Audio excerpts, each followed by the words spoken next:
উত্তর কলকাতার বিজেপি প্রার্থী তাপস রায় আজ বিজেপির রাজ্য দপ্তরে উত্তর কলকাতার নির্বাচনী কার্যালয়ে প্রত্যেকটা মোর্চার সঙ্গে আলাদা আলাদা করে মিটিং করবে এবং সেই মিটিংয়ে নির্বাচনী প্রচার কি হবে, কিভাবে মানুষের সঙ্গে জনসংযোগ, প্রত্যেকটা বিষয়ের উপরে আলাদা আলাদাভাবে জোর দেওয়া হয়েছে।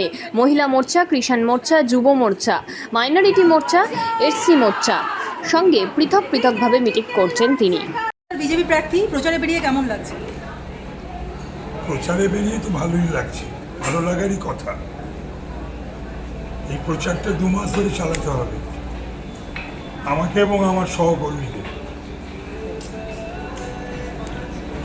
আপনার জায়গায় এবার বরানগরে সজল ঘোষকে প্রার্থী দল করেছে, কি মনে হয় সজল ঘোষ জিততে পারবেন?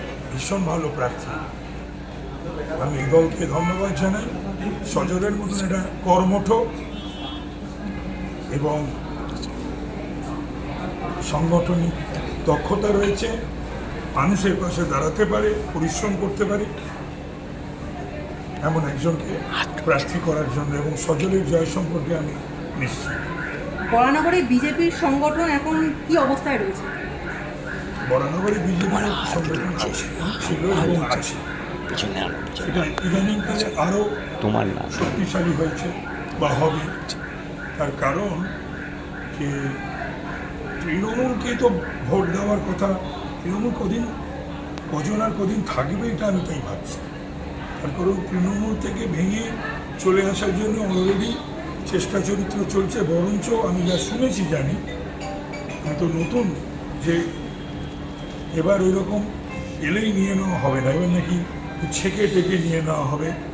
রাজ্য নেতৃত্বকেও সেই নির্দেশ দিয়েছেন কেন্দ্রীয় নেতৃত্ব, আমিও সেটাই শুনেছি।